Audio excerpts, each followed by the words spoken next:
आज हम सीखेंगे चेस खेलने का तरीका।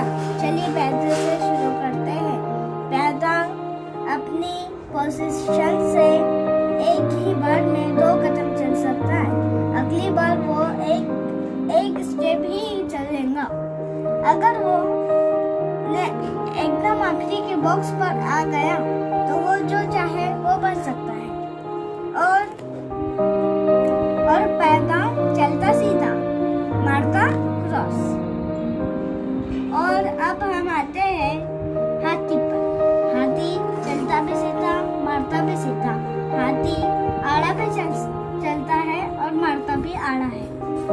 और घोड़ा 2.5 कदम चलता। जैसे अगर घोड़े के बीच में कोई हो तो उसे दिक्कत नहीं होती। वो उसके ऊपर से छलांग मारकर 1, 2, 2.5 ऐसा चले जाता है। चाहे तो वो यहाँ पर भी 2.5 कर सकता है।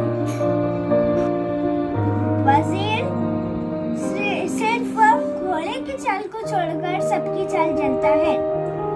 जैसे प्यादे की चाल चलता है, हाथी की चाल चलता है, वजीर ऊंट की चाल चलता है। और ब्लैक बॉक्स वाला ऊंट सिर्फ ब्लैक बॉक्स पर ही चलता है। और व्हाइट बॉक्स वाला ऊंट ब्लैक बॉक्स पर क्रॉस चलेगा। और व्हाइट बॉक्स वाला ऊंट व्हाइट बॉक्स पर क्रॉस चलेगा। और अगर राजा के आजू बाजू में कोई ना हो, जैसे अभी हमने इनको आगे ले लिया, अब राजा अपनी पोजीशन चेंज भी कर सकता है। ये देखिए, अब हम पोजीशन चेंज करने को हम बोलते हैं कैसल। जैसे अगर हाथी यहाँ पर आया तो राजा यहाँ पर जाएगा। चाहे तो वो हमारे सीधे हैंड की तरफ, राइट हैंड की तरफ भी जा सकता है।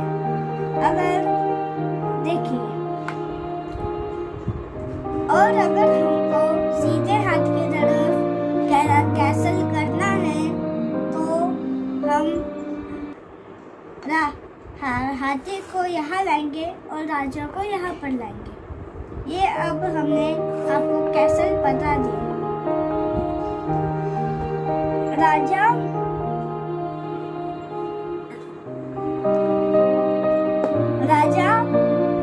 अगर व्हाइट है तो व्हाइट बॉक्स पर नहीं रहेगा, वो ब्लैक बॉक्स पर रहेगा। और अगर ब्लैक राजा है तो ब्लैक बॉक्स पर नहीं, व्हाइट बॉक्स पर रहेगा। और अब हम इनके आपको स्टेप्स बता देते हैं, कौन कहाँ रहता है।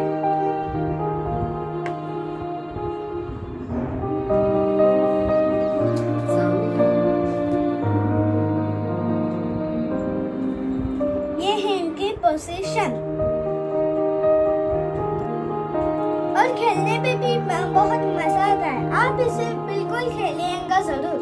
और ये एक दिमाग की जंग होती है जिससे दिमाग बड़ा तेज होता है। ऐसे ही हमारी वीडियो खत्म होती है।